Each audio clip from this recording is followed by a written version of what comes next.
John Wayne Gacy dressed like a clown, but he liked to murder kids. This is a metaphor for us all if we paint peace signs on our fist. Holy shit, that was amazing. Much thanks to the people of the Obsidian Pyramid for producing that intro to the DTFH. You guys did a fantastic job. Love that song. We have got a glorious podcast for you today with comedic genius Doug Lussenhop.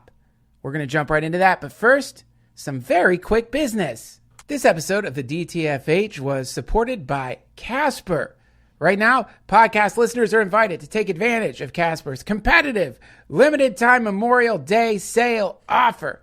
Casper, it's a place to shop for Memorial Day mattress savings this year. They sell directly to you, eliminating added costs and saving you money.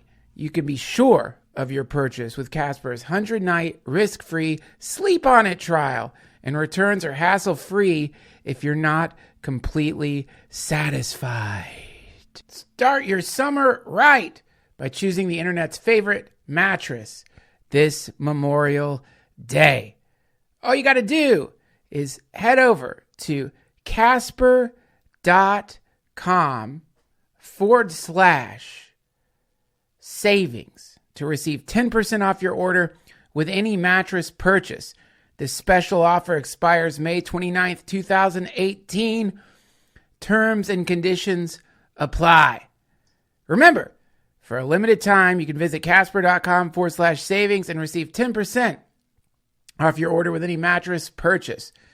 The special offer expires May 29th, 2018. Terms and conditions apply. Friends, I sleep on a Casper mattress. What else is there to say? When I lay my beautiful, muscular, lithe, hairless body down at night to enter into the land of sleep, I'm laying on top of a delightful Casper mattress, a cloud floating in paradise. I lay there with my wife. It's my marriage bed. It's time for you to start your journey to laying with your wife or husband on a marriage bed. And that first step is with Casper.com. Come on. You don't want that old thing, looks like a shroud of Turin made of jizz. Replace it with a beautiful Casper mattress. I love my Casper. This episode of the DTFH was also brought to you by Quip. The truth is, most of us are brushing our teeth wrong, not for long enough, and we forget to change our brush on time. That's because most brands focus on selling flashy gimmicks rather than better brushing. This is why you need Quip. It's an electric toothbrush that's a fraction of the cost of bulkier brushes, while still packing just the right amount of vibrations to help clean your teeth. It also comes with a mount that suctions right to your mirror and unsticks. You can use it as a cover for hygienic travel wherever you take your teeth. And finally, everybody loves Quip. They were on Oprah's O list, named one of Time's best inventions, and is the first subscription electric toothbrush accepted by the American Dental Association. Quip starts at just $25, and if you go to getquip.com/DTFH right now, you'll get your first refill pack free with a Quip electric toothbrush. That's your first refill pack free at getquip.com/DTFH. It's spelled GETQUIP.com/DTFH. Listen, your toothbrush is a crawling hellscape filled with billions of different evil bacteria. You leave it next to the toilet. Every time you flush the toilet, it's splattered with toxic spray. And then you take that thing and you shove it right in your mouth. It'd be better to brush your teeth with an old dog's turd than your current filthy ass toothbrush, you stinky mouth pig. Let's get our mouths clean. Let's brush the right amount of time in the right way. Quip vibrates and it tells you how long to focus on each quarter of your mouth. Not the way you've been brushing your teeth, which is a couple of quick swipes here and there, kind of shot in the dark, like stabbing your sword in the direction of some evil person hundreds of miles away. Don't do that anymore. The sword fight that you are having with your mouth should be one that you win. Because if you don't win, we all lose. Because every time you exhale, it sounds like somebody just opened up a sarcophagus. Okay, so let's get your mouth clean. Remember, head over to quip.com/DTFH. You'll get your first refill pack free with a Quip electric toothbrush. That's your first refill pack free at getquip.com/DTFH. That's spelled getquip.com/DTFH. Vibrating toothbrush. You can brush your teeth with it. And you know, there's lots of things you could do with things that vibrate. That didn't come from Quip, that came from me. Let's clean our mouths. Thank you, Quip. Friends, it's time for you to take a deep dive into the sacred eternal waters of the DTFH. And you can do that by going over to patreon.com/DTFH and subscribing. Do this, and you will have instant access to commercial-free, intro-free episodes that get released way before they hit the main feed. Right now, sitting over at patreon.com, we have a potpourri of beautiful jams and jellies for you to lap your ear tongue upon. We've got a conversation with Sean Stone, who's a director, actor, son of Oliver Stone, Freemason, and a Muslim. We've also got a episode with Sam Tripoli, a really funny comedian who is also the host of a conspiracy theory podcast called Tinfoil Hat. Also floating around over there are assorted rambles, rants, and weird songs that I feel a little embarrassed about releasing on the main feed, or that are just too long, or whatever. There's lots of extra stuff over there. That's the point. And for less than the price of a craft beer a month, you can instantly shove your face deep, deep into the trembling undergunt of the DTFH.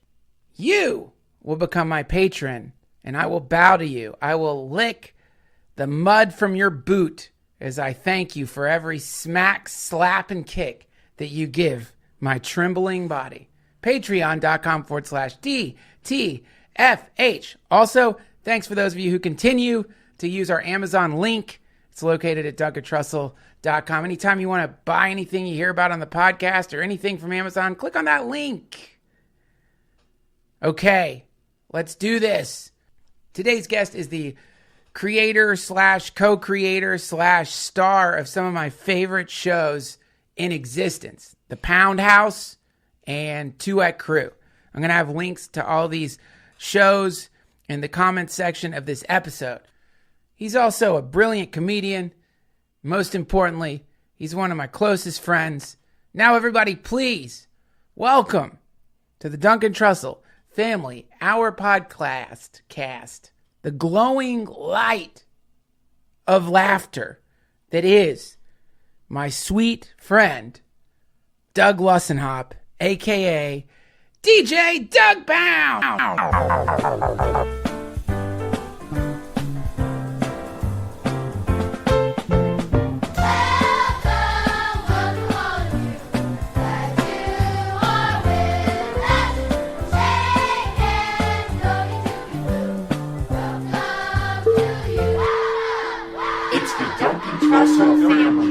I find interesting.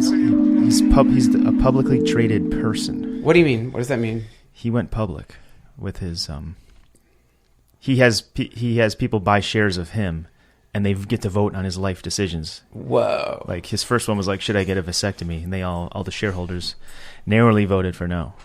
Thank God. Yeah. That's such a. Do you have a vasectomy? I got two. The first one didn't hold. I just got a double knotted. Are we going? Yeah, we're rolling. But I mean, it doesn't. Okay, it doesn't. cool. We don't have to. But that's not like. What do you think about that? Vasectomies. Do you have a vasectomy? I can't remember. No. A lot of my friends are getting snipped these days. Really? Yeah. No, I got to stay fertile. Yeah. Yeah, I want to be like having kids like Picasso, like in the 60s. Yes. My whole life. Yeah. Why not? Just start now, and this is the time to start doing it for sure. Like, definitely not having kids in your 20s is nuts. Yeah, start in your 40s. Start in your 40s. That's the best. Maybe in your 40s. Definitely 50s. 40s is a little young. It's a little young for me. I'm saying 50s. Like, that's when you really start banging out those babies. Maybe 60s. 60s is prime. That's my prime time. That's your goal right there? Mm-hmm. So that you've got, by the time your kid's graduating from high school, you're like, I don't know, 78, 80. Yeah, well, technology will catch up, but I'll look like I'm 30. And your kid will look like a baby still, because we'll be able to freeze them down, keep them babies. Have you thought about this, man? This is something that, like, I don't think people are addressing, which is like how bad it's going to be a 20-year-old in the year 2050 when all these 80-year-olds look like they're 20. Yeah, that's going to be tough. Like, that's going to be real hard on these 20-year-olds. Like, because, like, how do you compete? I feel bad for them now because, I mean, it's going to happen. A fucking young Elon Musk, beautiful Elon Musk, 25, but he's actually 363. He's going to get all the tail, and there's going to be nothing for these young kids to work with. Young boys. That's why we need the robots. Yeah, the robots will be here, so it'll level everything out. Right. I think we'll be fine. The sex robots are going to be there for, like, the fresh 20-year-olds. But then maybe, like, do you think, like, it's like if the human... Wait, why won't the 80-year-olds just date other 80-year-olds that look like they're also 20s? I never thought of that. What angle. about this? What if in the future it's cool to look old because no one's going to look old? So it's going to be like, wow, that guy looks old. That's cool. Look at that old dude. I want to look like that. Yeah. Then you try to look old. Right. Like really old, you know what I'm saying? Yeah, you start smoking, you try to be scared all the time. Yeah, you stress out. You go to a stress camp. Like now we have like fat camps and stuff. In the future, everything's going to be so easy, you're going to go to stress camp. And the stress camp is going to be 40 years long, and it's just going to be a cubicle job that you don't get paid for.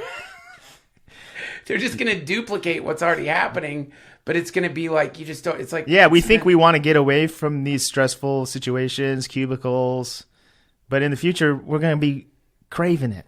Craving that old. Yeah, we go to cubicle camp. Go to cubicle camp and get old. You're looking really old, man. I mean, that's like that'll be a compliment. Like, dude, You look fucking old, man. You look tired and old. How'd you do it? Dude, did you gain a little years? Did you gain like 7 years? Yeah. At cubicle camp. You look amazing. What do you look? You look like you're 70. Look at that fresh wrinkle.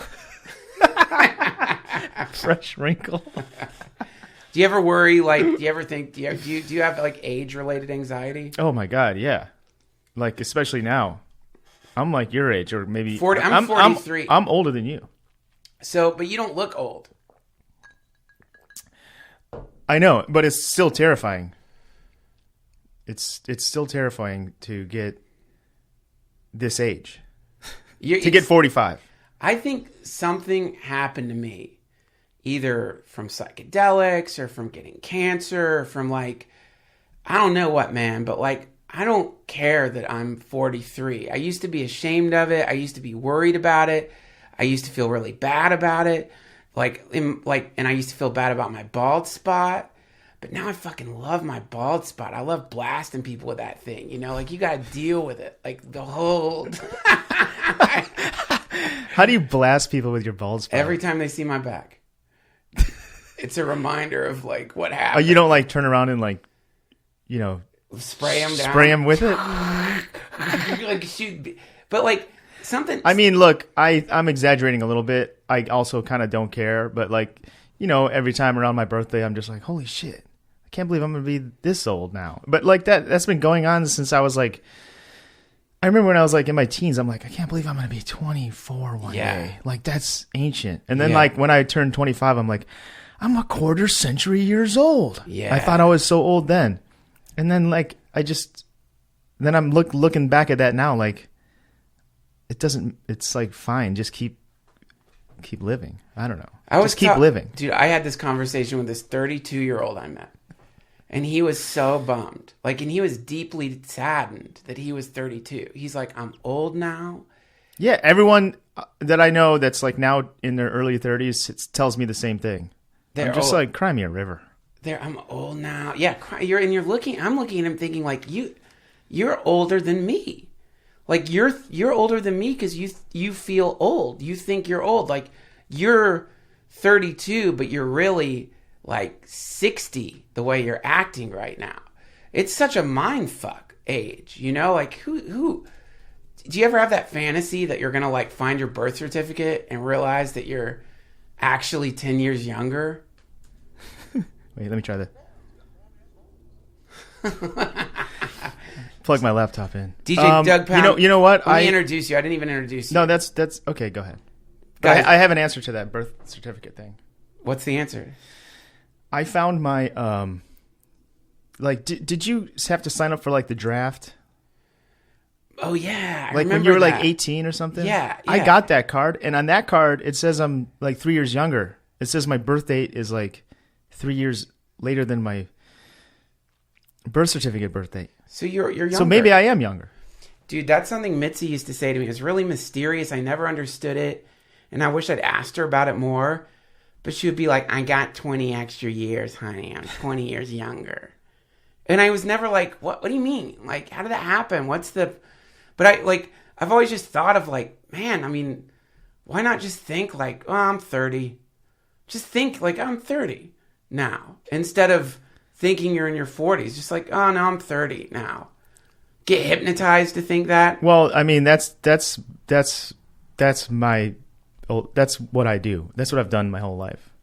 It's just. I mean, I kind of stopped being my age around 29 But you know, you look or at 30 something. You look at people in their 40s, and they look like they're in their fucking 90s in the 90s. That's what's scary is when you meet someone that's like your age or younger than you, and they're like, I don't know, they have like a whole family and all this responsibility, and they're like super like older in a way than you are. Kids are graduating. Because you and I, we just screw around and have fun. Kids are graduating from college.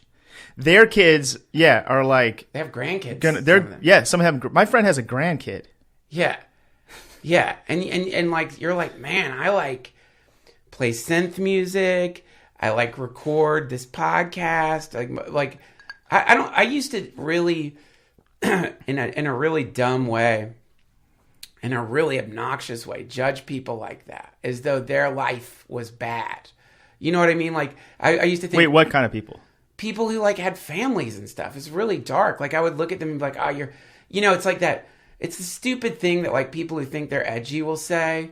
People who think they're edgy will like scorn the family, and they'll be like, oh man, you got fucking trapped by the lie, the fucking reproductive lie. Right. I'm free as a bird, soaring on the wings of freedom.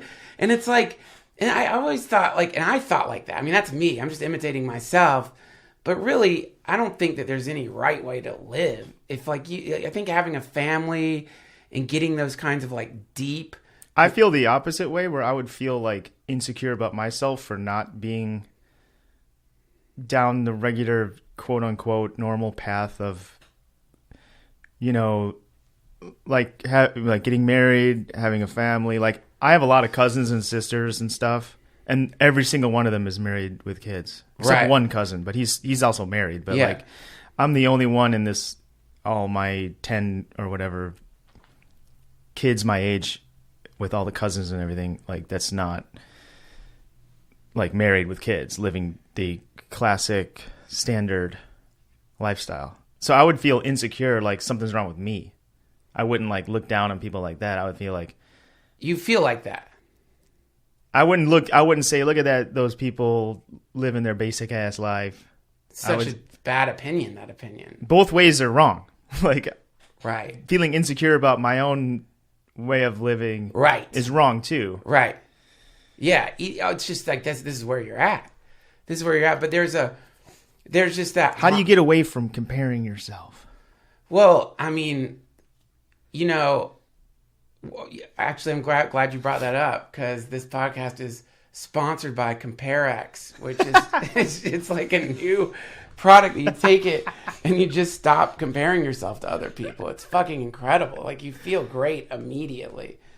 I don't know, man. It's like, thank you. I don't know.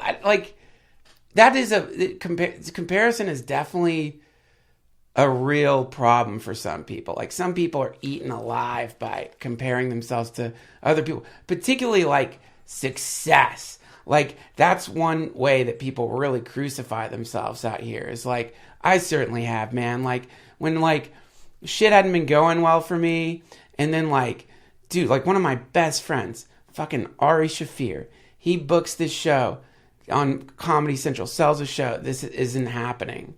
And, like, I love that guy, but it felt like Satan put a cigarette into my heart when I heard about that, because we started comedy together at the same time. And I was like, oh, what's wrong with me? What the fuck is wrong with me? Why do I not have a show on Comedy Central? And I had to, like, eat that pain for a while. Well, can you name one comedian that hasn't had that same thought? No. Even successful ones. You know what I mean? Like, I've definitely had that thought, because I've been out here hustling for over 10 years trying to do the same thing. And I'm a loser. I have nothing to show for myself. That is something. Do you, how, what you just said, how much of that is hyperbole? How much is that's what you really think? Oh, well, that's a thought you try to beat down, but. Right. But it comes up. Yeah. So it's like, this is, to me, this is an interesting thing, because every single talented artist that I meet has that demon. Because, like, dude, you know, you probably can't be successful without thinking those thoughts, though, because then it kind of gives you a little kick in the pants to, like, be productive or something. Yeah, well, that's something definitely to think about, because that's the concept of, like, thinking shitty things about yourself is going to produce some great result. And I disagree with that. I do not think that that is a path to inspiration at all.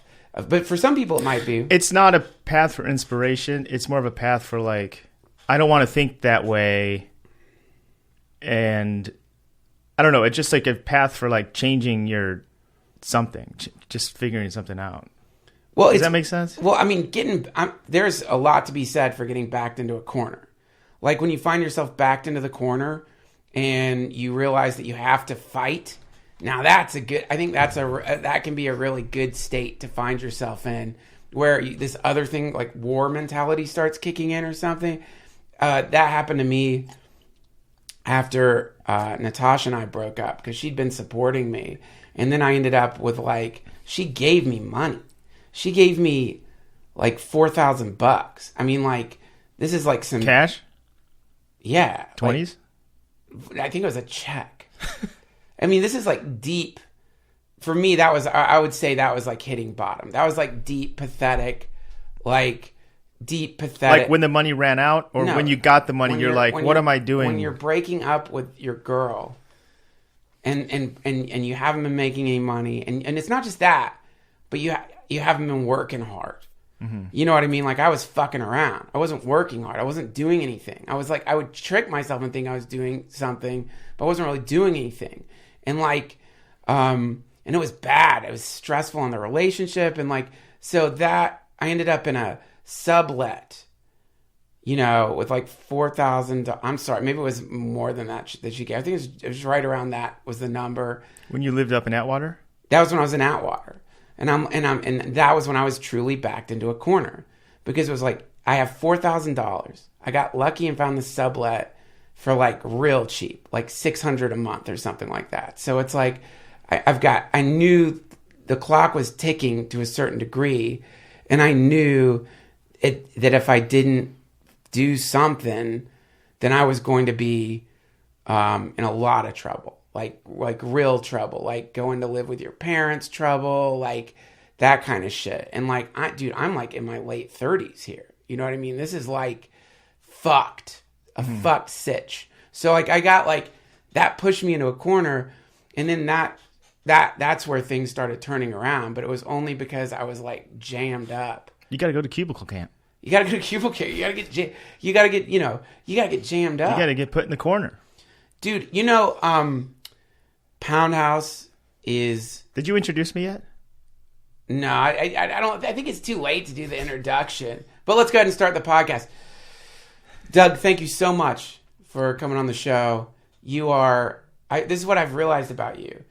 Your art is my go-to thing to show people when they're over at my house. I'm like, have you seen the Pound House? And then I'll show them the Pound House and try to watch. And it's like almost like it's a weird litmus test of a person, because the way they react to it like tells me like a lot about them and like how they think. That's cool. I mean, I'm honored. Thank you for showing people my videos. I think it's one of the funniest things I've ever seen, man. Like I think it holds up. I've been watching it over and over and over again, and I just think like that is like one of the great comedic pieces on the internet, and I fucking love it, man. Like, and I've got a billion questions for you about it. How would you, if you had to give it like a synopsis for people who haven't seen it, how would you describe it? I guess the elevator pitch is sort of like Seinfeld meets David Lynch or something like that. Wow. Or like, I mean, we didn't go out with that concept when we started making it. It was like me and Brent were like, let's make a video. So we just started, picked a day and we shot something. And then as we were making it, we kind of like used our own sensibilities, and it just sort of formed itself. You know what I mean? But yeah, I mean, to circle back to what we were talking about earlier, like that, I made the last season of that like 3 or 4 years ago or something. And it's cool that like you show people that and stuff, but that's like one of those things that eats away at me. Like, I got to be having new stuff. Doesn't that like that stress Two of at like, crew. of like, It's transitioned to Two at Crew, which is brilliant. So and that it's like that seems to be like a similar flavor to it, you know, like and that's a collaborative thing with you, Mikey Kamen. Who else do you do that with? Jay Weingarten, but he moved to New York, but we're trying to get him back. Jay Weingarten, yeah, but it's like if you had to describe the type of comedy that you're putting out there, like what do you call it? Forgive me for that fucking question. No, it's a lame that's question. fine. I mean,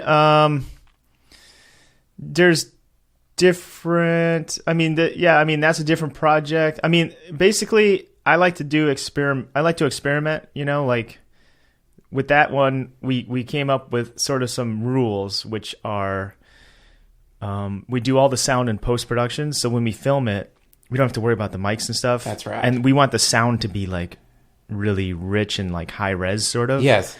And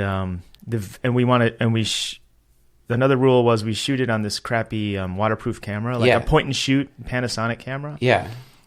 And another rule was we can only use we have to shoot it with the battery life that's on one battery of the camera. Oh my God. So it's kind of like this thing where wow. we're forcing limitations. We break those rules a lot. I mean, we did buy a second battery because after a while it was like, so that rule is kind of out the door. But we shoot it on the crappy camera. We do all the sound in post, and we try to not overthink things. And it's more of like, and we have a deadline, so we'll set up a show. We used to do a monthly comedy show, Two at Crew, which we still do every like 3 months now. Yes, but we would have like a deadline. So we have to have it done by that deadline, and we can't, because it's like sometimes you make a video, like with POUNDHOUSE, for example, we shot the first like pilot of that, and I didn't think it was that good, and we sat on that footage for like maybe a year or something. Wow. And finally Brent's like, let's just edit that thing we shot with the Craigslist. Yeah. With the guy buying the beanbag off Craigslist. And I was like, okay, yeah, we should just finish that, because I don't know, for some reason I didn't think it was like anything that great, you know what I mean? Yeah. Like the memory of it was like we weren't like laughing that hard. It was like kind of like, you know, there's some weird stuff in there. And then once we started editing it, then we're like, oh, this is where it comes to life. Yeah. Right. So that one was I don't know what am I saying, but I'm not good at talking or thinking in a straight pattern. None of us are. I mean, that's kind of part of it, like where our brains are all spinning and scattered and like zinging around. Yeah. So with Two at Crew, you have a deadline, and we have to finish it, and we have to show it that night. And we, you know, warts and all is our thing we always say. Where did you like if we disagree about something, like I don't like that line I said, I want to redo it, or whatever. Just like we got to show it. That's it, warts and all. Yeah, and and I like doing things like that where you don't overthink it. It's not too polished. I like when things are kind of rough and crappy. Me too. Like lo-fi, kind of like that's. I like that kind of stuff. Well, it hits like with Poundhouse. It like what it keeps doing is hitting like it's super funny, but then in between that, it's like hitting like almost like a demonic place. Like it's hitting this. It reminds me when I used to listen to Sebado, and like I was like, this shit is satanic, man. Like it sounds so like dark and demonic. And like I was interviewing Barlow once, and he's like, oh yeah, man. Well, I mean, it was. He's like, we were using all this equipment. He's like, if we wanted to make that sound now, we couldn't because all that equipment's broken. You'd have to fix all the equipment. You can go on eBay and find those 4 tracks. But I mean, it's like I guess I know what he's saying. You'd have to solder. It seems like once you go, forward in technology or like quality, it's hard to go back. You know what I'm saying? Right. Like that's why a lot of like demos sound better than like the polished albums on certain bands and stuff. Yeah. It's always like it's more like the first, like usually like with comedy and stuff, it's kind of like the first way you tell a joke when it just spins out of your mind. It's like a lot of the time, like that's like the funniest way. Right. You know what I mean? And yes. then when you like that's what happens with my stuff a lot is when I'll tell the same kind of joke like a few months after I first did it where it got this huge laugh, and it was like the way I first did it, I don't there was something about the way I delivered it, and then when I think about it for a few months and then say it later, I'm not good at like remembering what it was about the way I said it or something right. that like got the laugh the first time. So it's all about I like things in their like nascent form. Yeah, man. Well, in the moment, and it's like the moment of birth. This thing springs up, and it's this beautiful thing, and it's usually related to the shit that's like floating, swirling around you at the time, and like trying to reproduce that artistically, thinking like, oh, I'm going to do it the exact same way I did it at that time. You'd have to time travel, and even then it wouldn't work. It's like it reminds me of Zen. It's like this idea of like they tell you this fucking koan that's usually just like I don't know if you've ever heard any of the koans. It's like what's a koan? So what happens is you go into a Zen temple and you do you meditate for like a month straight, and the way they meditate is hardcore, man. It's like it's the most fucking hardcore shit. You're like sitting on a cushion, staring at a wall. You're like meditating, I don't know how many hours a day, but all day long, essentially. When you're not meditating, you're doing walking meditation. You're just not moving, and it's like breaking your mind. And then somewhere in the midst of that, the master, the Roshi, will call you in, and he'll ask you a question. And the question is like an absurd question. Famous one everyone's heard is, what's the sound of one hand clapping, right? And then you'll try to be clever. Ram Dass talks about this. And you'll try to first you'll try to do a clever response. So you'll do what you think he wants to hear. You'll do what you think you've discovered. And like he'll just be like, like I've heard Ram Dass talk about this, where he'll say some clever thing, and the Zen master will go, so, and then you go back and you sit for another week and just stare at a fucking wall. And you have to come up with this answer for what's one hand clapping. He comes back and asks it to you again. But eventually, what happens is, your mind breaks. You're so frustrated by this question that your mind... What is the answer? It just is the exact thing that comes out of your mouth. And then the Roshi will be like, yes, that's it. But it's like, to get there requires a complete disintegration of your identity. If you say nothing, he's like... Yeah, they torment you, man. There's all these great stories of this, and it's like an ancient practice. It's like an ancient Buddhist practice. But the idea is like, getting purely into the moment prior to all the other shit you add on to the moment. Like raw, unfiltered selfness comes breaking out of this crack that is just opened up inside of you from sitting and not moving for week after week after week. This thing starts pouring out of you. And that thing is like in the moment, unreproducible. It's exactly what you're talking about. It's just the frustrating thing is like you can't make that happen. Yes, you can't. I mean, but you can set up the circumstances to allow it. And for you, that's limitation, it sounds like. It's limitation, it's deadlines. It's that what you were talking about before when you were backed into a corner. Right. Like that's when my brain kind of like gets creative. It's like, we got to have this tomorrow. Then, I really start focusing on the problem of the video or whatever. Right. Of the thing. And yeah. then that's when,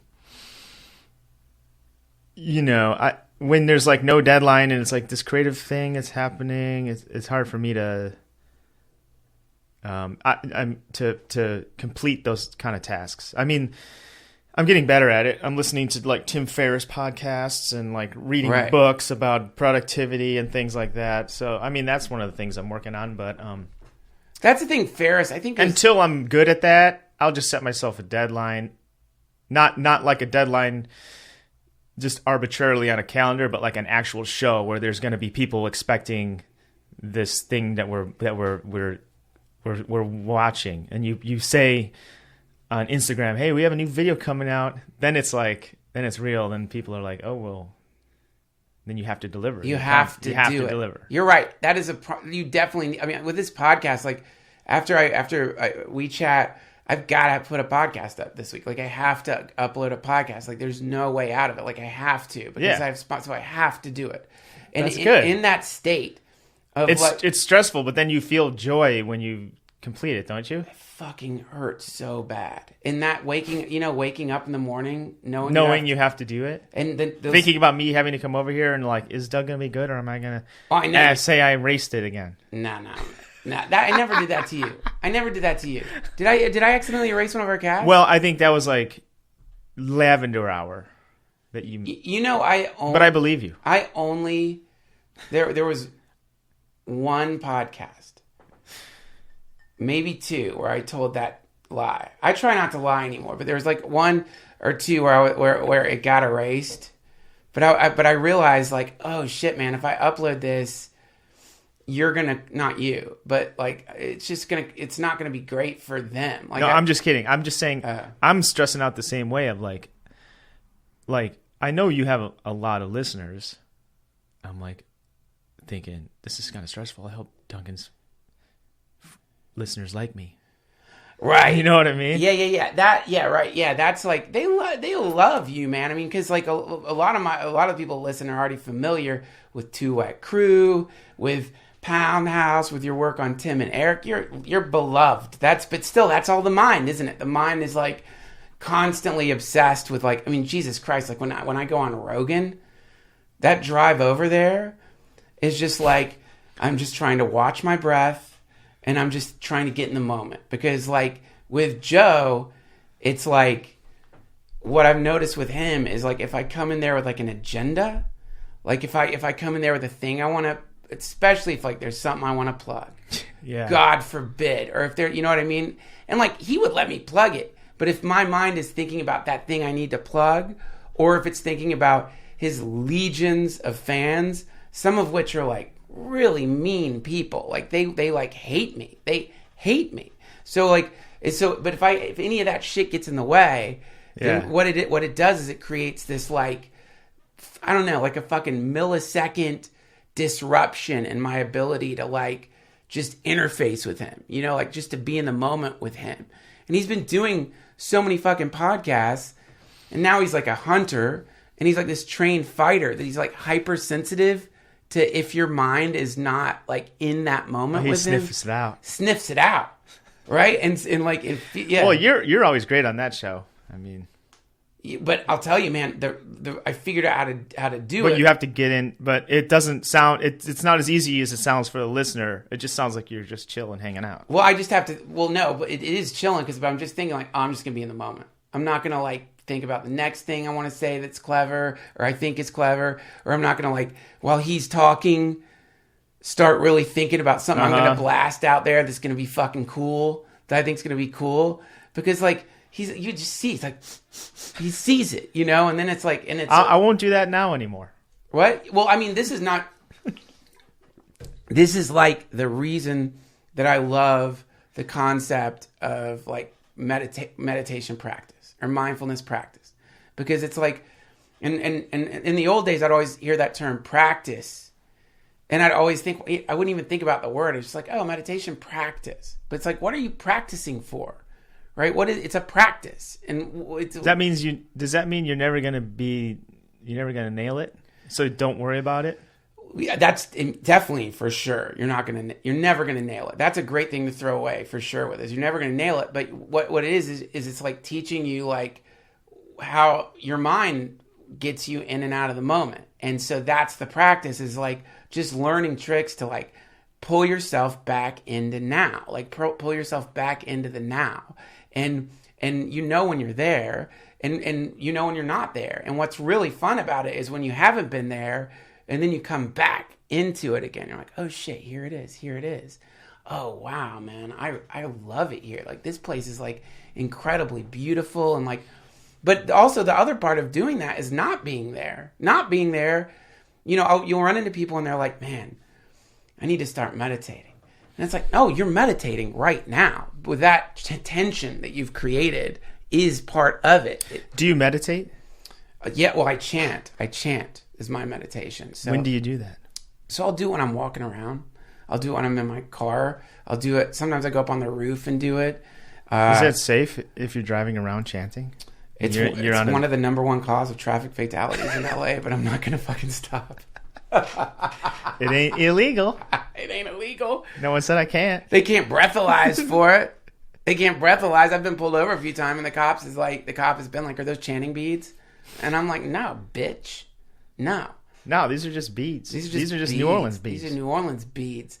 But yeah, it's perfectly safe because you start learning how to like, basically what it does is it creates this like thing in your mind, right? So it's like, one of the easiest chants is like ram ram ram ram ram ram. So you're doing that, and then like even while you're talking to someone, that can be going on in your mind, and it's not like you're not. Is Ram Dass like a computer program because it's like Ram and then DOS? DOS. I've thought of that. Yeah, like it seems like that. Yeah, it's weird how it ended up being like it almost seems like a book on like. That's something like I've tried meditation, but I can't do it. Well, I mean, there's so many types of meditation. It's like you can't, whatever type of I feel like when I ride my bike, I'm meditating. There you go.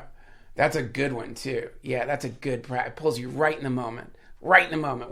Especially when you're in fucking traffic, you're not like you don't have you can't think about like. I think being in a car is like the worst thing you can do. To make your mind just as a human, just driving. You're a big biker. Like you bike all the fucking time. Not as much as I used to, but yeah, I do like. I'm trying to force myself to bike more now. Whenever I do it, I'm like, it seems like it's one of those things where once you force yourself to do it, you just feel so great afterwards. Right. It's one of those things. And then I always come up with like funny ideas or jokes or something when I'm biking. I'm always pulling over and like writing stuff down. Yeah, you're going into. I'm not doing that in my car. You got to get into Kotler, Stephen Kotler. Have you gotten into him yet?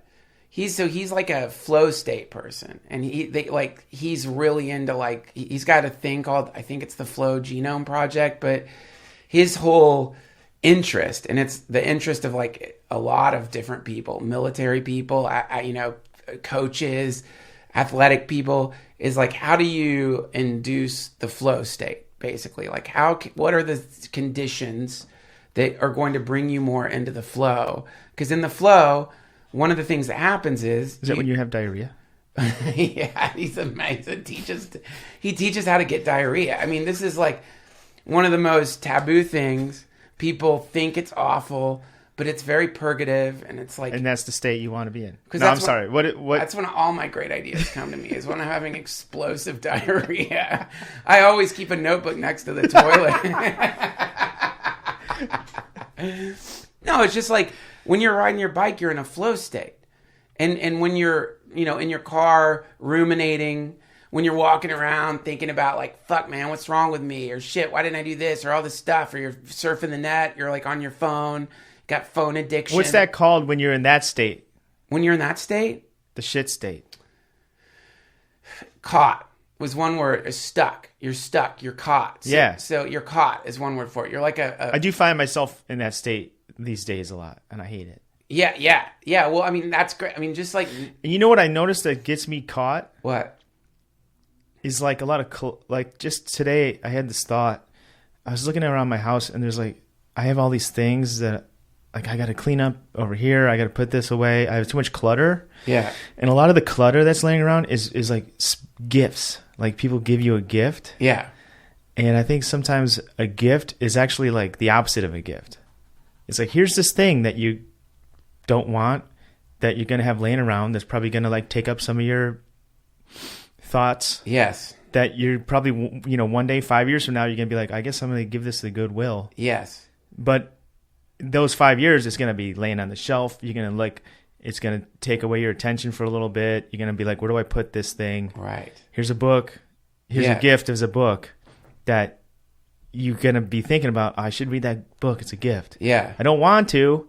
It's not a book I want to read, but since it was a gift, I got to keep it. Yeah. Or, stuff like that I find all over my house. Dude, it's so interesting. And I want to get rid of that stuff because it's not a gift. It's a burden. It's a burden. It's like someone gave you like a little tiny weight, like an ankle weight. Yes. Someone's like, here's a... But the intention is there. Good. It's like, giving a gift is like a nice intention, but people should stop giving gifts. Well, gifts are a burden and a waste. It's very trippy to me. You know what they should do is take something. Here, I have a gift for you. Where is it? It's here. It's this. I'm going to take it. Yeah, that's a gift. Is when someone takes something. Well, that's what you do. Like I've heard in like I don't know which Asian country, but if you go to someone's house and express interest in something, if like you're like, whoa, that's really cool, they'll just give it to you. It's like, oh, have it.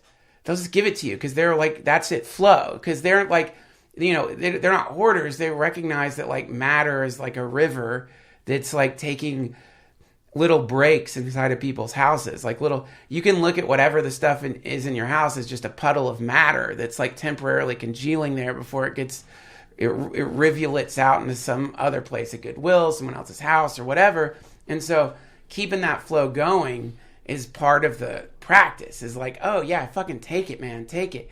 Even if it's something really nice, it's just like, oh, okay, you can have that. Just take it. I remember you were doing that when you were moving to New York, I think. Yeah. Gave it all away. You're giving good stuff. I went full like, oh shit, is he going to commit suicide? Like, I went full like, give it all away because... That inspired me. I gave some stuff away during that time. I forgot. I think you gave me something.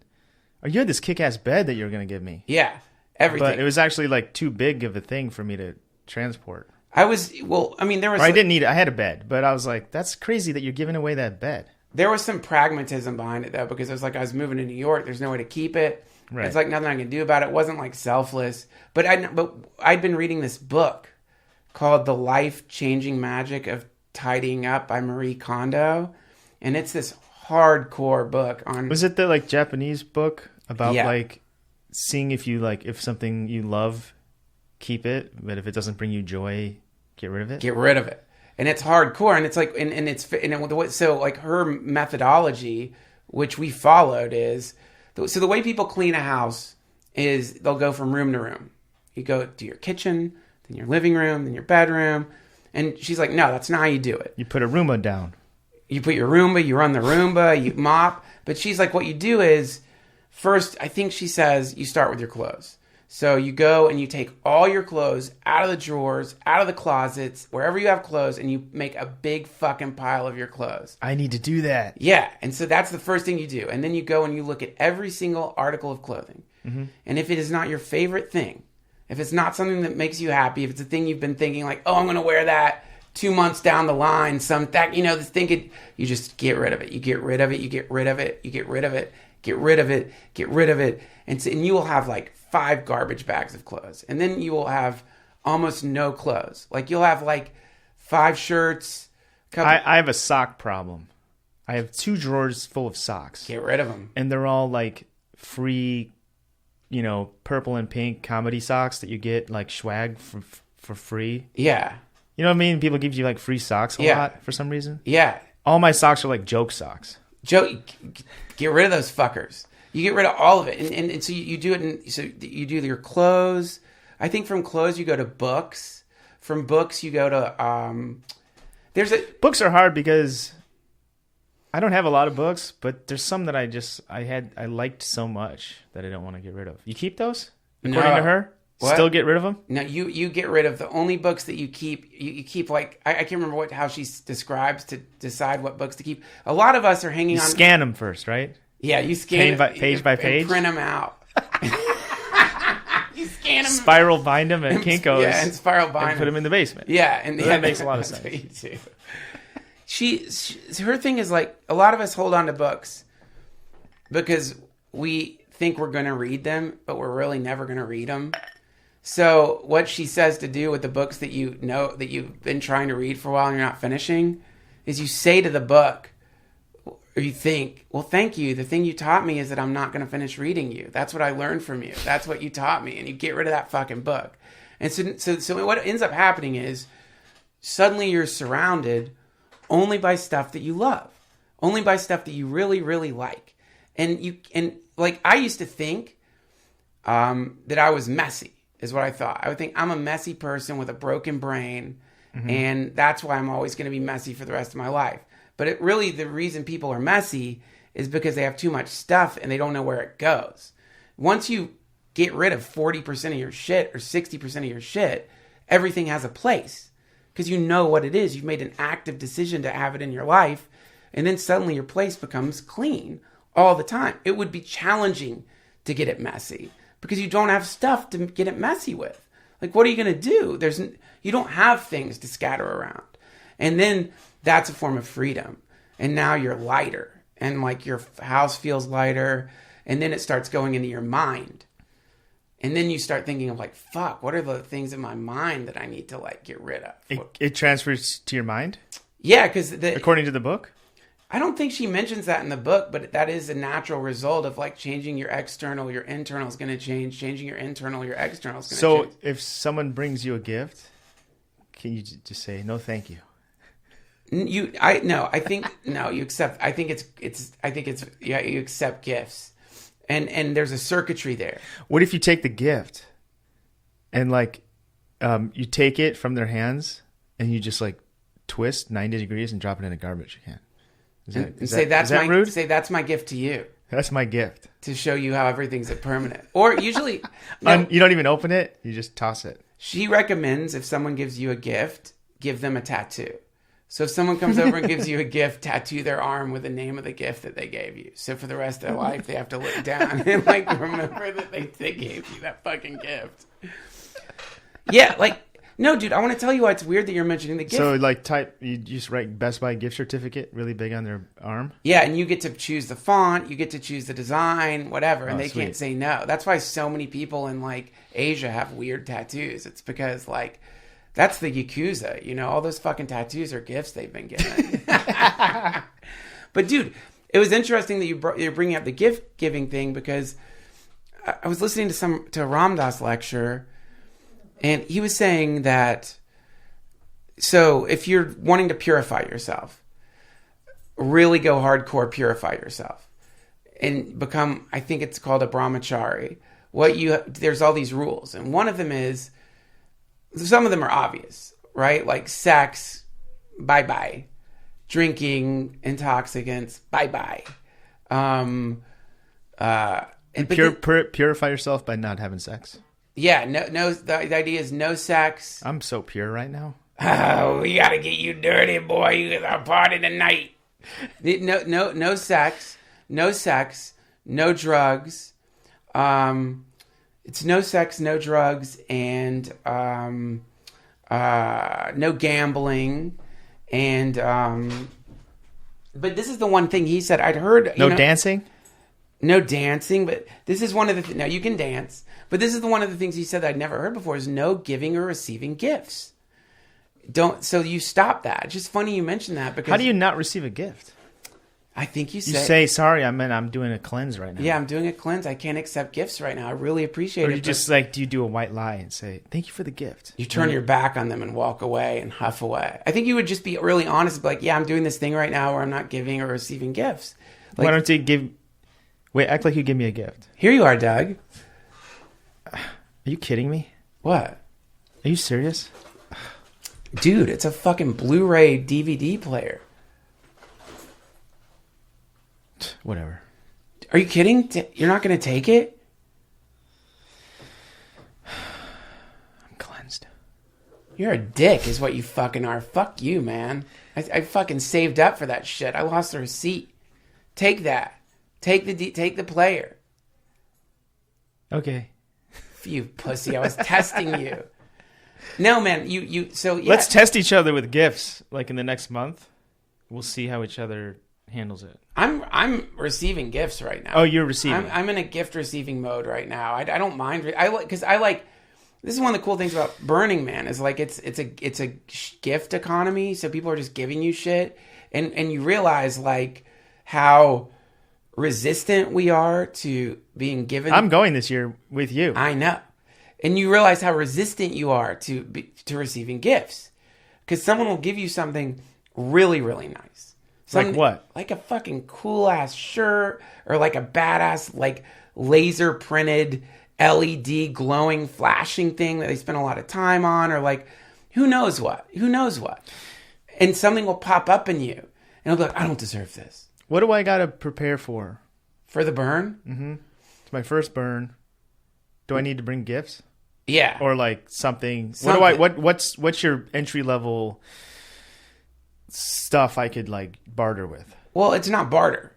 It's not barter at all. It's like you just think like, what's something people out in the desert would really like? You know, like if you're like walking in the desert and you haven't eaten for a bit, or you're super hot, and it just depends. You know, people have different like financial levels of what they can give, and so cash. You give them fucking gold. Can I just give cash? Give diamonds. Give out diamonds. That'd be funny. Giving out cash would be really funny. I don't know if anyone's done that before. And it seems like it would like... It seems so chaotic and confusing because you're giving them money. And it seems like... But I don't know, man. That's certainly a funny thing to give people. I see people go around with spray bottles. And they'll just take your goggles off. And they'll spray them down for you. And like clean your goggles off. Or they'll like... spray you with water when you're super hot, or like in some of the bigger camps, they'll just like give out all day long. Like there's a camp called Miso Horny, I think, and they just give out miso soup all day long. So you go there and you just get miso soup, and they just give it. There's not a second of like, give me something now. You just sit down there like, here's some soup. What if I went to Petco and just bought all the snakes they had? Give people snakes. Just hand out snakes. Yeah, that's something you want in the desert. Very common gift out there. Yeah. I've been given a couple of asps, rattlesnakes. That's one of the funny things about leaving Burning Man is you end up with a bag of asps. A bag of asps, and it's fun because when you get back to the hotel room, and it's no longer a gifting economy, then everybody pours their asps out onto the floor, and you trade asps. I was looking on Craigslist after Burning Man. I noticed a lot of asps. Yeah, on for sale by owner. Yeah, that's the best time to buy asps. And free stuff. Yeah, if you want to buy asps, then go to Reno right after Burning Man, and you can you can stock up on a year's supply of asps. That's a good tip, dude. It's a great fucking tip, man. Because right now, and the closer we How many do you need for a year's supply of asps? I mean, it just depends if you're what kind of asp man you are. I prefer I'm an asp man. I'm an asp man too. I have a garage full of asps. So, I prefer like 350 asps. Not quite one for every day of the year, but like definitely close to that. Because some weekends you just don't feel like playing with your asps. Yeah. But if I'm stressed out, to go back into that flow state thing, if I'm stressed out, I'll go into my asp room and I'll like sit down on the floor and I'll like release 3 of my favorite asps. And it just calms me down. Because you have to focus. Yeah. One bite from those things. It's game over. You're done. You're done. You ever do the python thing where you have them choke you out? While you're jerking off? Yeah. I fucking dress in ladies' clothes. Mm-hmm. I love that, man. Yeah, it's so fucking hot. Yeah, it's the best. Yeah, you got to put mouse fur on your hair so it goes into the constricting mode around your neck. Yeah. Because otherwise they know not to strangle you. Mine is trained, which is so cool, which is the he constricts? He's trained to constrict, and he's also trained to like when jizz splatters onto his snake he knows skin, to release? He releases. And yeah. Oh, so that's how you don't die, I guess. Yeah. Well, I mean, that's one of the big. That's a huge cause of death these days. I think. Who whispered your python? Gary Thick. Who's he? Gary Thick is like one of the top python trainers in LA. So he will. It's really cool the way he does it. Like, you know, it's a little awkward if you feel sexually repressed or like weird about it, because you're gonna have to like sit with Gary and like jerk off on the python in front of him, and like there's like a couple of months of that, and so it's like he's invisible. You don't even see him there, and then after that, so once the python learns that like to relax upon being smattered with jizz, then you go through the tightening process. But first you jerk off on the snake. You know, if you do it the other way around, you're fucked. Yeah. And I can tell. You got to give me Gary Thick's number after the show. No problem, man. No, yeah. It's amazing. It's like thickwhispers.com is his website if you want to go. Oh, nice. Okay. Yeah. Because I do have a couple albino pythons. I know, dude. That's one of my favorite things. That's weird, though, having the albinos, though, because you don't know where to wipe them down after you jizz on them. That's actually one of the common mistakes people make is they wipe the jizz off the python. Don't do it. Like, oh, really? It's great for their scales. They fucking love it. I didn't know that. Leave the jizz on the python. Like, wiping jizz off your... I'm definitely calling Gary. Dude, these are the things I didn't know either.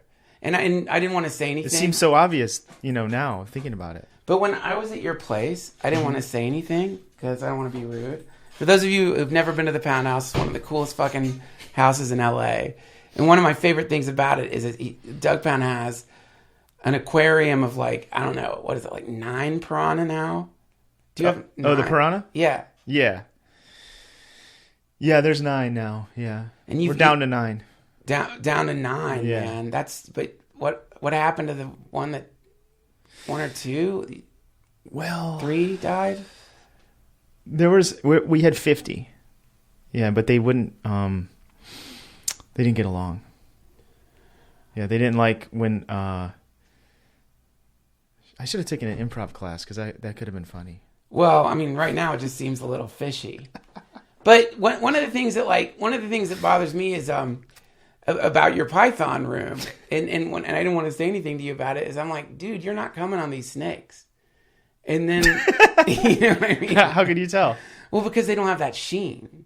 Oh, they're kind of dull? Yeah, they're kind of dull, man. Like, I went over to, God, what's his fucking name? George Clooney. I got lucky. One of my friends took me over to Clooney's, and he's got a massive python room. And those fucking pythons, man, they gleam. They must be shiny. They are so shiny. And you're like, yeah, this is the elite level. You know, like I've heard that he pays people to jerk off. Yeah, because he can't provide that much. No, there's not enough time. He's probably got some nice loads, but you can't. No one can. What kind of pythons? I mean, thick boys? Oh, these are fucking thick, dude. Like they're fucking like it's like looking at like a elongated bicep. Like it's like you take Schwarzenegger's bicep in his prime and elongate it and cover it in cum, and you've got a Clooney pyth. It's fucking amazing, dude. It's amazing, but yeah, this is one of the things about, animal husbandry and learning how to be a good caretaker of the earth. And, that's... Well, okay, so I'll bring the snakes to Burning Man, but for real, though, what else? should I know? Or should I just know nothing? Is it better to just go blank? No. Like watching the movie before you see the trailer. No way, man. I mean, that's one of the things about Burning Man. Like, they have all these, like, Yeah, I don't want to go there and be like, it's like you go to a party and it's like, oh, turns out it's a dress-up party. And I'm like... You just want to go... Feel like an idiot. It's a survival situation. So, it's called radical self-reliance. Now, that being said, there was somebody who, like, one year walked into Burning Man naked to see what would happen. Mm-hmm. And he was fine. Like, he had nowhere to camp, nothing at all. And he could nothing. He walked in naked. Mm-hmm. And, like, got sucked into the, super organism that Burning Man is and ended up having a great time. Drove out in a Hummer. I don't know how he got there. Drove out, like, goes in naked, comes out with a car with a bunch of snakes. Oh, yeah. He drove out with a Hummer filled with asps and a suit, like a nice Italian cut suit and a crown. And like fucking like amazing, like what are those things called that you put fully clothed, like with like furs and breast implants, claws. He'd been converted into this like hermaphroditic, beautiful being with like glowing eyes. It was amazing, but he walked in naked. But if everybody walked, so maybe the less I go in with, the more I'll come out with. Yeah. But if everybody goes in with less, then the whole thing falls apart. Mm-hmm. So like the idea is radical self-reliance. So it's like go in there with like just thinking like I'm going to be in the desert for a week. What gifts did he give if he's going in naked, or was it just like an experiment? I think it was an experiment. Yeah, I don't know what gifts he gave, or maybe he's like, hey, anyone needs some piss? He could probably provide that. Anybody cold? Anybody need me to lay my sandy naked body on top of them to warm them in the night? Yeah. Anybody need like pheromones or like a night? But maybe massages. Yeah. He could have given massages. He could provide skills, or he could like help build yurts or something. Yeah, I mean, and that's the other thing about it is you can go in there and you can volunteer, so you can sign up for stuff. Like you can go and work at like different parts of Burning Man, which they tell everyone put in like. I think I just want to go there and work. I don't even want to enjoy myself or party. Well, I just want to put in some... That's high-level burner realizations. Because what ends up happening is you start realizing that, like, you're having way more fun helping. Yeah, I'm serious about that. Like, thinking about going there and just, like, partying and, feeling dehydrated and, like, gross. Like, I'd rather be, like, doing stuff. Right. Well, I mean, that's, like... one of the not just dancing my life away. So is the thing with I'll do that one night and then the rest of the time I'm working. Well, what's really cool about it is to abandon your plan. Mm-hmm. So go there planless with an intention to help. I've noticed is pretty cool, and because it's like if you go there with a plan, which some people do. I want to go to this thing and that thing and this thing and that thing and that thing. I think that's a cool way to do it. What's cool about it is there's no right way to do it. I think there's just a pretty pragmatic approach to it, which is bring enough stuff so that you're not going to be dependent on anybody, and bring more than that so you can give people stuff who need it, and then figure out like some other thing that you could do that's of value or service, And there's all kinds of things to do at the camp. Like you could come in early and help them build the camp, which is what I did last year. And that's one of the most fun, hardcore psychedelic things, because you got to, in the middle of the fucking blazing desert, build a big camp for people and like put it all together and do whatever you're good at. And for me, that's like digging ditches. Like I'm not good at like construction work. I'm not good at that stuff. So you just, and then you start doing this kind of like, not to sound cheesy, but it's like you start doing this sacred work. Because humans used to gather together and work together, not for money. It was a tribal thing. You just get together with a tribe and you work together. And like, there's no drug tests. Mm-hmm. There's no, be here at this time. You just work together. And then something in that hits like the same kind of part of you when you're sitting in front of a fire. Yeah, it's a primal thing that it's something that it just feels satisfying or something, right? Yeah, it feels satisfying. Yeah, and it's because you're going from a me to an us. Mm-hmm. Oh yeah. I mean that sounds really appealing, but now you got me thinking. Yeah, if people are going to there, if a lot of people are going there to help, maybe I'll bring some projects in that I could have people help me. Like I'll bring in my IKEA things and like I need some help with this stuff and just have free labor. Dude, so right there. And I could oversee laborers doing my work. That's a great idea. Like I can maybe buy the parts for like a tiny home, roll it Great in on idea. a trailer, and just have free labor put it together during Burning Man. And I could just get stuff done during Burning Man. I was thinking, like, why don't you build a paper mill out there? You know, Yeah. build a paper mill and, like, just have people, like, you know, you bring in the wood, but have people bring the pieces of the paper mill and people come and, as service, construct the paper mill. Yeah. And then work on an assembly line or do whatever you do in a paper mill and just fucking print, like, big sheets Huge of rolls of paper. typewriter paper out there. And then that's great. And then leave with the paper. Leave with a paper mill and a bunch of and products. extra paper, and then you've given people the gift of service. Yeah. And what a great gift that is. I think you've got an amazing plan. Yeah, I could be the first person to take advantage of labor for personal use. Actually, And that I could be just like that naked man that walked in. It's an experiment. It's not a selfish thing. It's an experiment that I'm doing. well, That people will be talking about, and it's going to change the game. dude, honestly, that's what's so cool about the place is like that. Something like that, if you figured out a way to really do it, it would be. I think it would be like embraced in the most hilarious way. Like people would think it was so funny. Like there's so many like cool things out there, like a church. You ever seen the church that sometimes I don't know if they still have it out there, but there's like a church that they build with a. They build it like the Amish. They build it like a barn. They bring altogether. out the fucking pieces. They build a church. There's a pews. There's pews. There's a pulpit. Mm-hmm. The pulpit has within it telephone books and just instruction. What manuals. happens afterwards?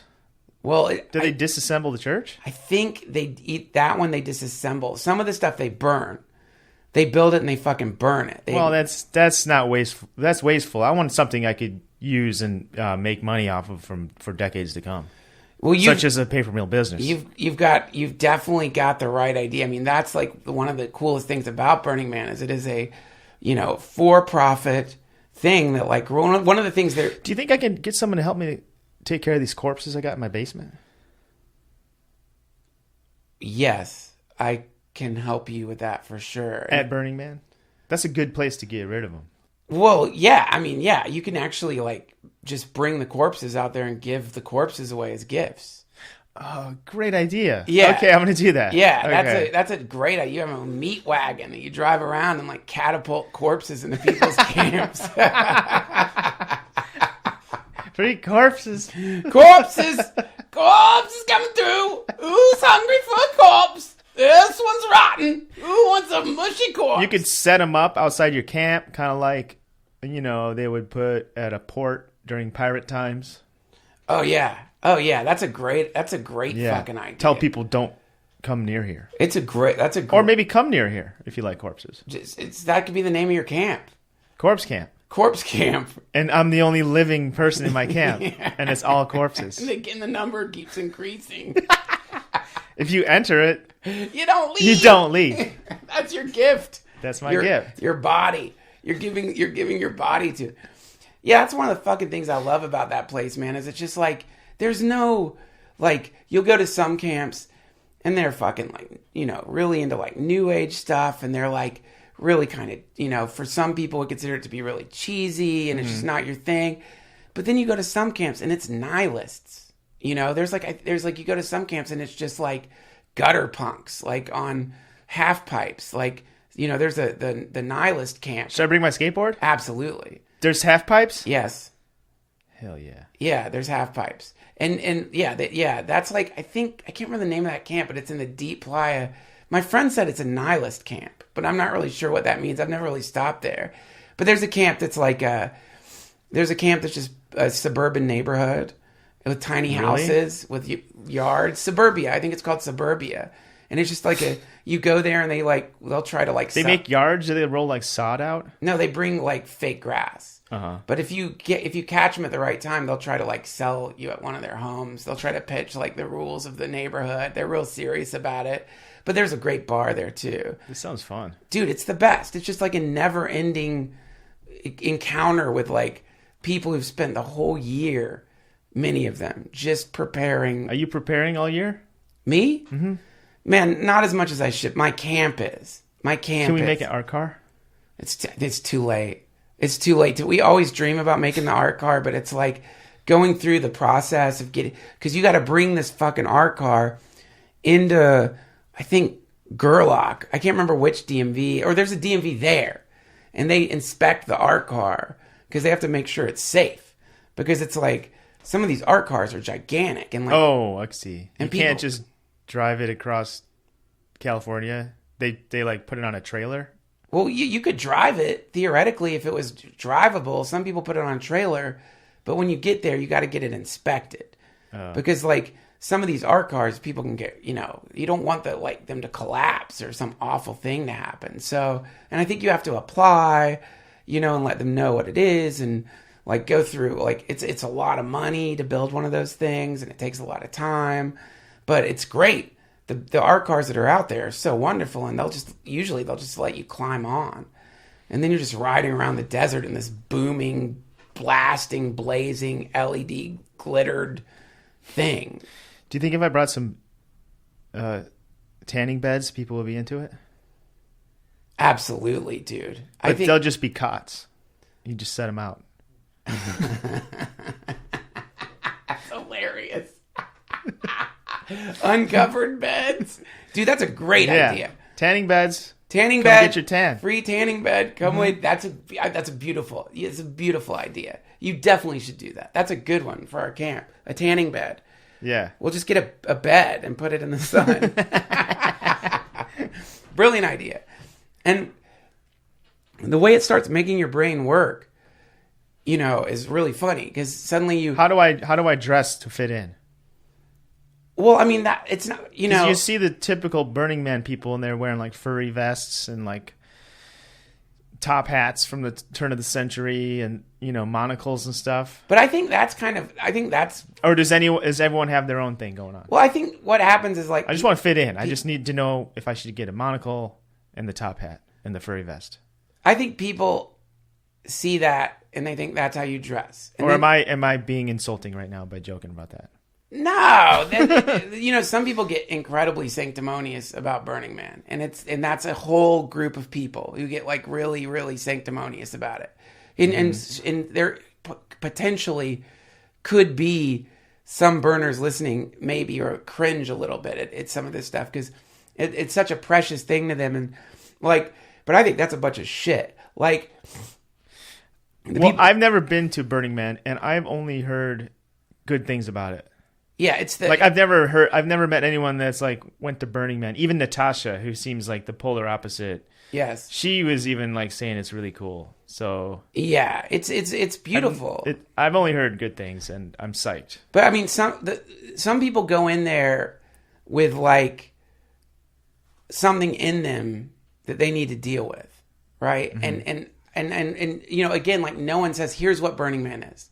So if I say it's the best way to say is like, here's what I think it may be or what it is to me. And what it's doing is it's purifying you. It's like burning parts of yourself out that maybe need to be burnt out. Like for me, one of the things that it taught me is like how very little I need to be happy.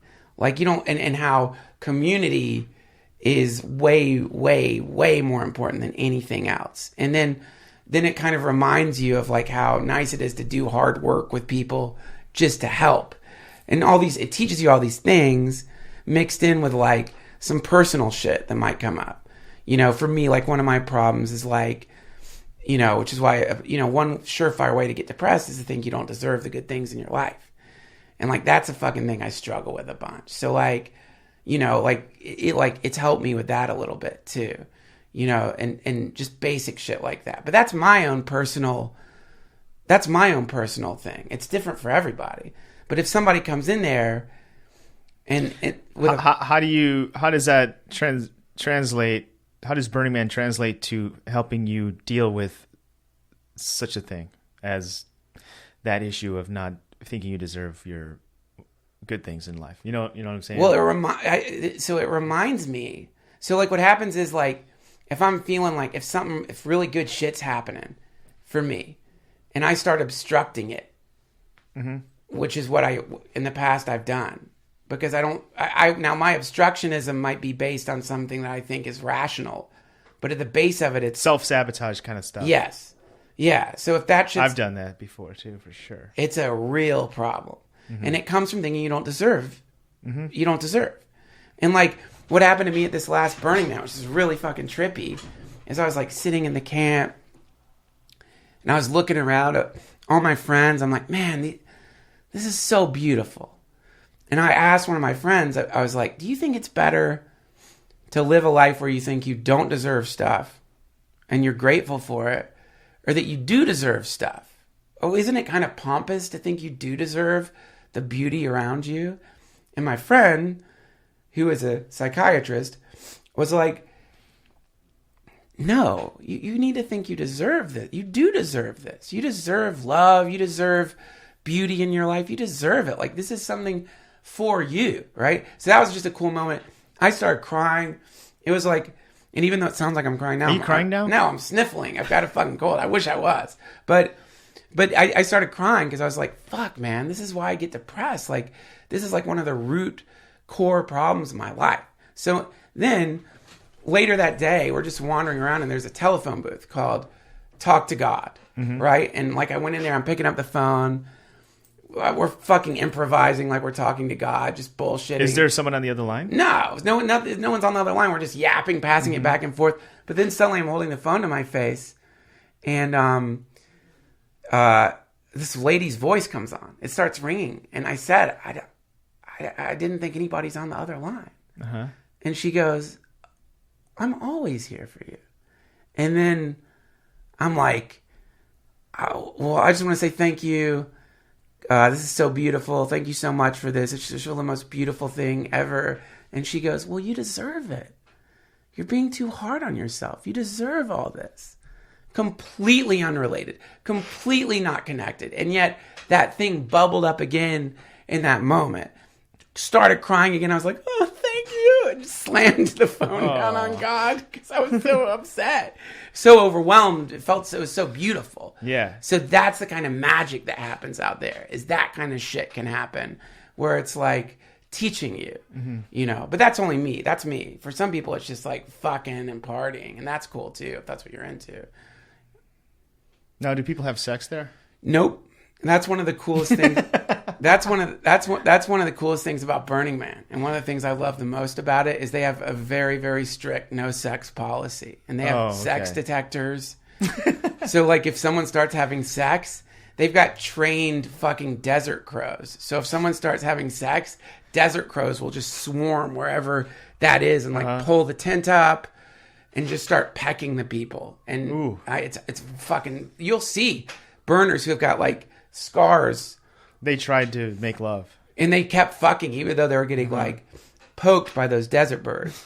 So like, no, for real though, is there like just people doing it like out on the sand? Sand in the cracks? Well, they have contests. What's that? I think there's like a boner contest, like who can get an erection the fastest. No. Oh yeah, they have like boner contests. So for real? Yeah, like they have like pussy eating contests. There's like an orgy dome. I think there's like a fisting tent. I'm pretty sure there's like if you want to like go out there and get kinky, man, you can definitely do that out there if that's what you're interested in. You could definitely do that. And that's healing for a lot of people, because a lot of people are really sexually hung up and like feel like really bad about their bodies and feel really bad about sex in general. And so there's like places there that you can go that maybe will help you like deal with some of that shit if you want to have like dusty fucking hardcore crazy desert sex. Certainly that is a thing. But some people are tortured out there. Like they go out there and they're like horny. And like I remember there are these guys in our camp and they're fucking horny. This guy's like, dude, let's go. We gotta get laid, man. Let's go get fucking laid. We gotta get laid. And like, and whenever you're in that mindset, you don't. And you're missing out on the whole burn because your whole brain is like fixated on fucking. You know what I mean? And so then you end up like, which is where for me it's like, not that anything's wrong with wanting to fuck. Did your friends get laid? What? Did they get laid?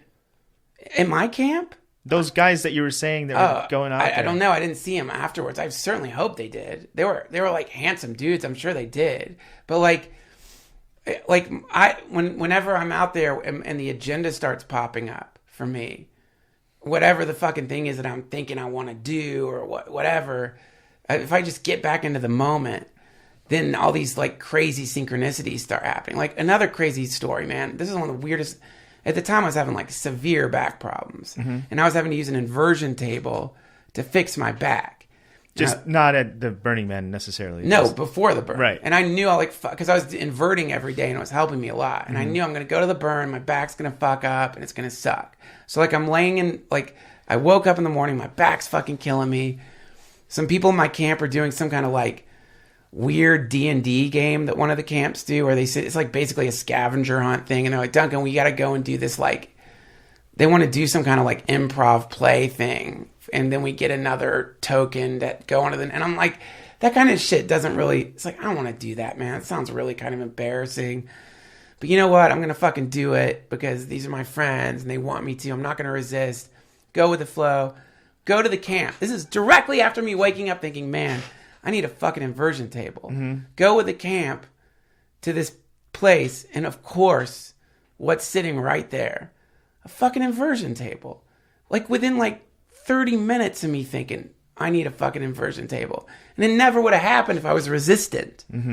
You know, so there's like, it's cool. Like weird little magical things like that happen out there. It's pretty miraculous. What's the most mystical thing that's ever happened to you? Like in my whole life. Or at the Anything burn. come to mind? Or paranormal?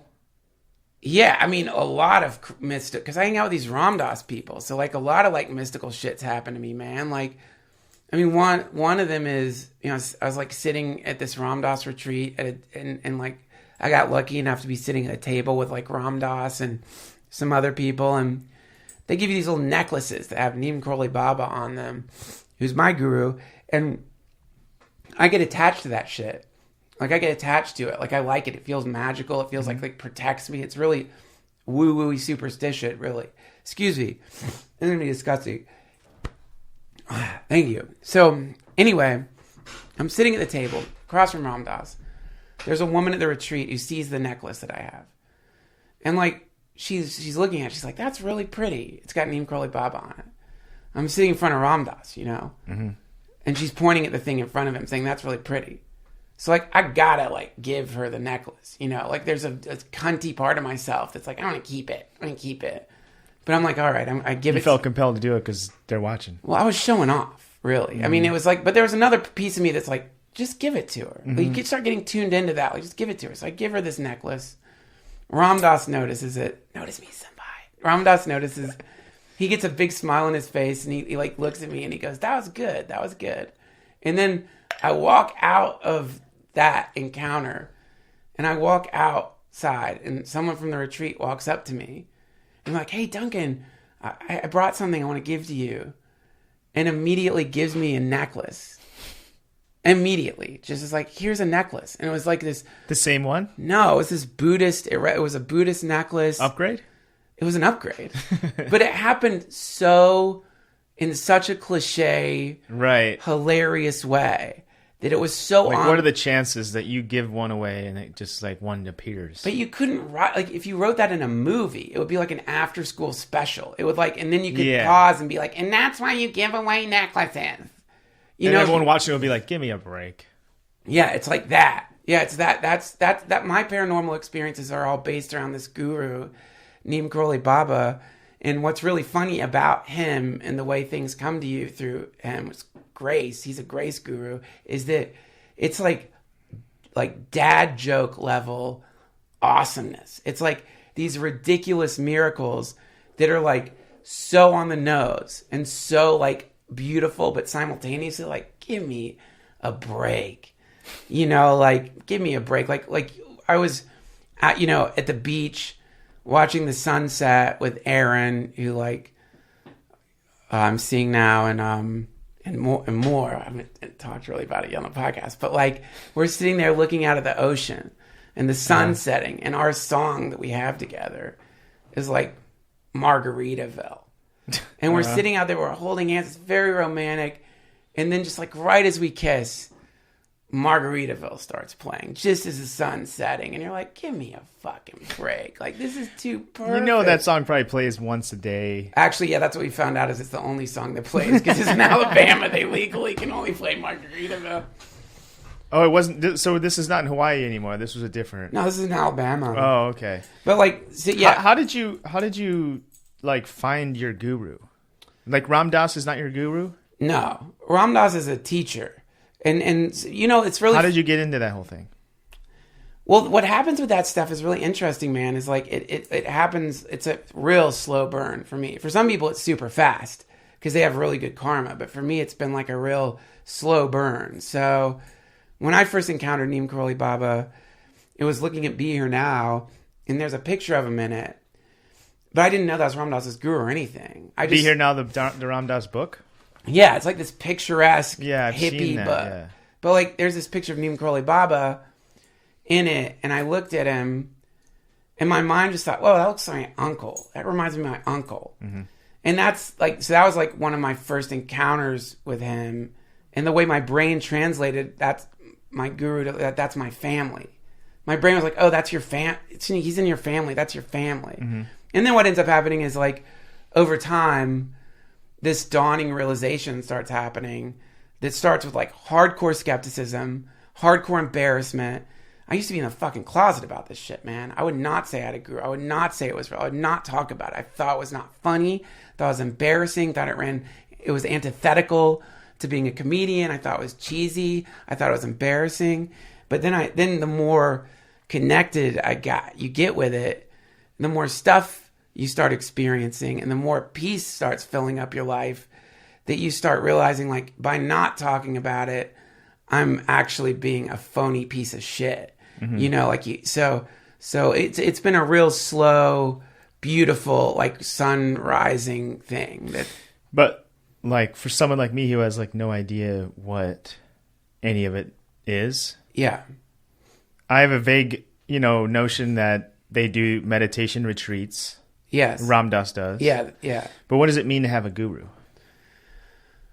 So what it means is it's like you encounter like a consciousness. It's like you basically just become embraced by this like consciousness. And again, my description of it is this is my own dawning realization. Does he know you, or does it like you know him? He's dead, but it's like you encounter like it's like outside of time. It transcends time.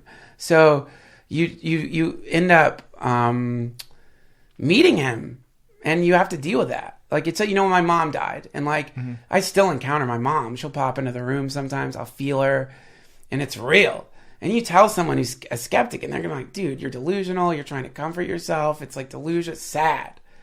And all you can say to them is like, "I understand you think that. I understand you think that." But if you feel that, then it is real in that way. But it's fucking real. It's not real like, oh, maybe or whatever. It's like, no, this is an aspect of human experience that has not been quantified yet, but it's a real encounter with a being. And so it's the same with Neem Karoli Baba, which is that you'll start he's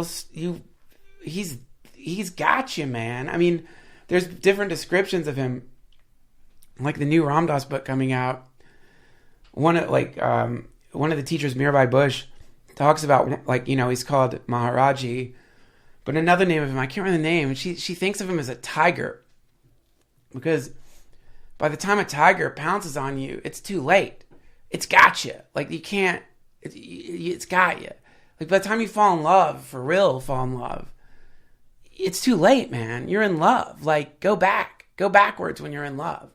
Try to not be in love. When you meet someone, you truly fall in love with them. Go back. You can't. It's like that too. Mm-hmm. It's a lot like that too. And then there's just a lot of like surrender to the weirdness of it. And then the more you surrender to it, the more comfortable you get with it. And then you just always have this thing to sink back into, which is really, for me, like, has been one of the ways that I've been able to not go completely nuts in the way that I used to be is because it's like, it's great. Does your guru have like writings and stuff that you read and apply or anything? Well, that's one of the really cool things about him is he didn't really like write much down, but there's stories, and like Ram Dass tells a bunch of those stories in a really cool way. Like, you know, there's stories of someone. So your guru found you, or you found. I think that's a better way to put it. Is like you get lucky and you get drawn in, and it's luck. It's or I don't even think luck's the right word for it. You just sort of like it just happens, and then suddenly. But you know, and this is one of the things that they teach us. Like you can't really be in a hurry. Like everyone's in a hurry. You know, of course you're in a hurry because you're suffering, and you want your suffering to like. You want to figure out a way to like not be in pain or to deal with the problem or to deal with the mind. And like, so you can get in a real rush, and that's where people get into trouble because they like, well, you know, they're very nefarious people out there, and you can end up getting stuck with someone who's like, wants you to think they're your guru. In the same way, you can end up getting in a bad relationship with somebody who wants you to think they love you when like, it's not real love. It's very similar. So, but the Ram Dass people, they say even that, when that's happening, every single thing that's happening to you right now is preparing you for the contact that is inevitably going to happen with this being. And whether that is a human, whether it's Christ consciousness, whether it's God, whether it's your soulmate, it's every moment is perfect and moving you there already. Like you're already being drawn in, you know, it's already happening. It's just like anything else. It's probably not going to happen at your pace that you would like it to happen.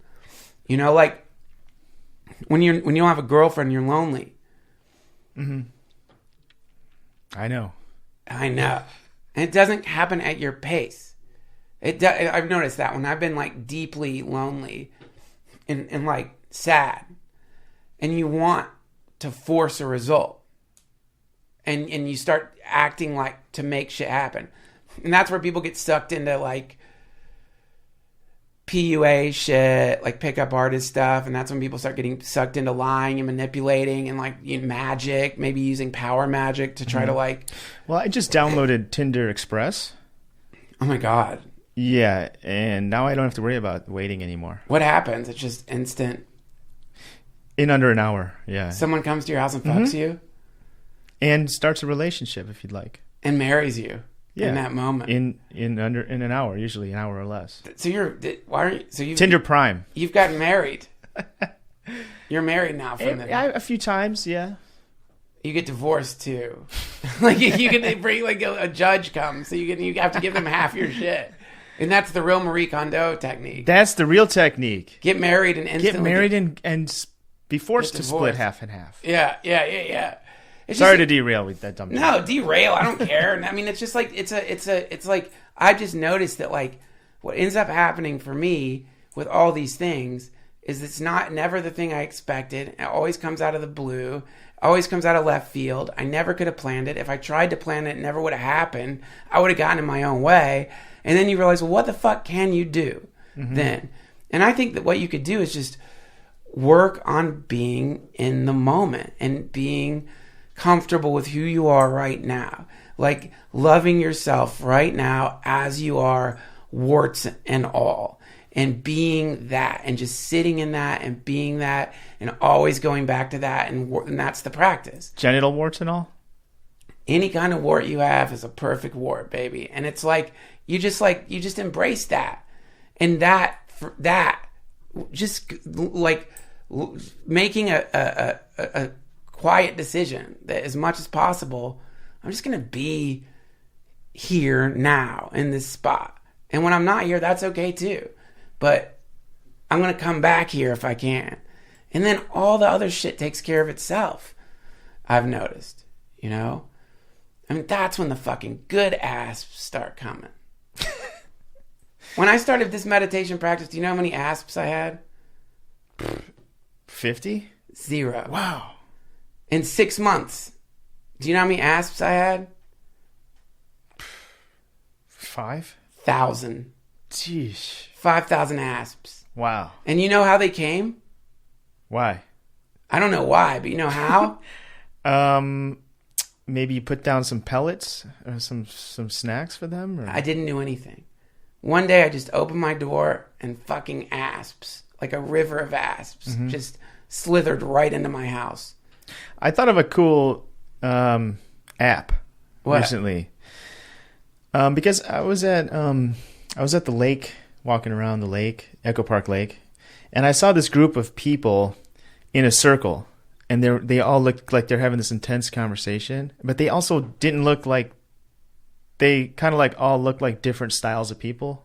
Yeah. You know what I'm saying? Yeah. You ever see like a group of people like that? Like, what's up with that group? Yeah. And my notion was that maybe they were like having a Christian Bible study or something. Right.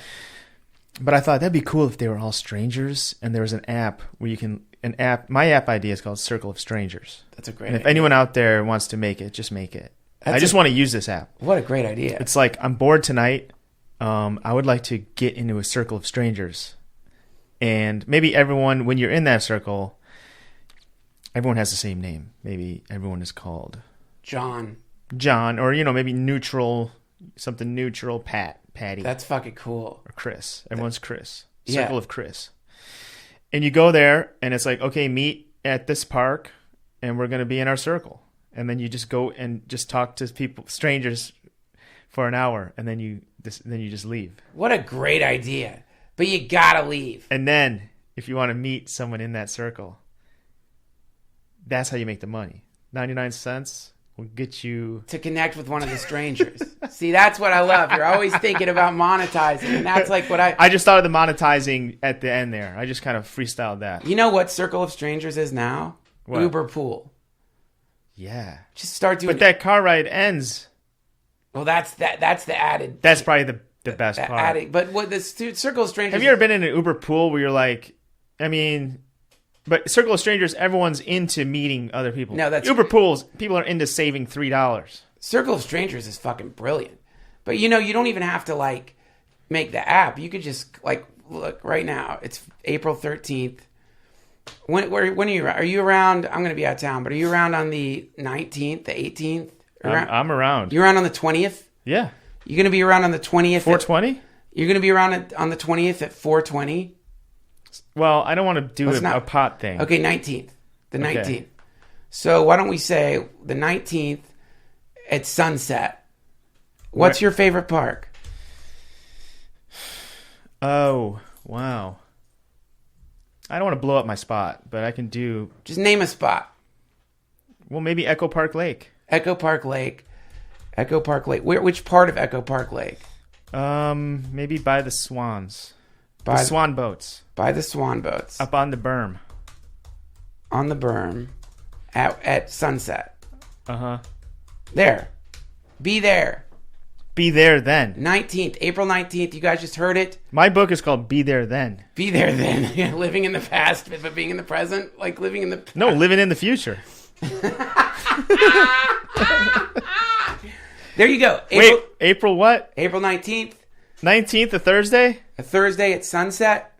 Circle of Strangers. Echo Park Lake. By the swans, by the berm. Gather there, friends, with Douggpound and talk. Well, you better come too. I'm going to be out of town. Yeah, but I'll do it the next month. We can. I'll do this. You know what? You probably shouldn't be there because that's what it's all about, is not having any security. Right. Yeah, you don't. But everyone else is going to come. Who cares? Just pair it up. You just throw it out there. This is like a cacophonous event, if anything. Like, yeah. That's what it is. It's the 19th. You guys heard it. You got to start doing those again. Well, yeah. I mean, we've had a couple of great ideas. Actually, the one we came up with, Aaron and I, is called the Sunset Mugathon. Mm-hmm. And so what it is two people pair up. We're going to walk down Sunset. We're going to start at Millie's. And we're going to walk down Sunset Boulevard. And the way it works is one person's in front, another person's in the back. The person in the back mugs the person in the front, right? Fit air guns. You put the gun to their back. You're like, give me your shit, now. Then when you get their shit, you run, right? You're like, stay right there. And then you fucking run, right? Yeah. And so now you run a little bit, and then they come behind you and mug you and get their shit back. It's really good exercise. So it's going to be like a team of people mugging each other down Sunset. It's a Sunset Boulevard mug-a-thon, and we're going to end at the Thirsty Crow and get hammered at the end. But I'll announce that date. I just don't know when it is yet. But those are going to happen. But for now, we have it. The 19th, Sunset, go gather with Douggpound, Circle of Strangers. I hope I did good on your podcast. You did fucking great, man. It's Thanks, such a joy to hang out with you, man. I love you. I love your art, and we got to do this more. I love you too, man. You know, you're one of the only people I say I love you too that I mean it. Thank you, Doug. And I'm glad you're back in LA and you're back in my life, and it's just wonderful to have you back. Thank you so much, man. Please don't move to Alabama. I ain't moving nowhere. We're here for good. Yes. You know, there's only a few more years left of human existence on this planet. Douggpound, where can people find you? Pretty much all the things on is Douggpound, DOUGGPOUND.com, Instagram Douggpound, that kind of stuff. POUNDHOUSE is on, YouTube if you want your listeners to watch that. I'll have all the links at DuncanTrussell.com. Thank you so much, Doug. Hare Krishna. Hare Krishna. That was DJ Douggpound, everybody. I will have all the links that you need to connect with DJ Douggpound over at DuncanTrussell.com along with his home address. Remember, if you go to Casper.com/savings between now and May 29th, you're going to receive 10% off your order with any mattress purchase. Terms and conditions apply. Big thank you to Quip for sponsoring this episode. Go to getquip.com/DTFH and you're going to get a free refill pack. Your first refill pack will be free. Getquip.com/DTFH.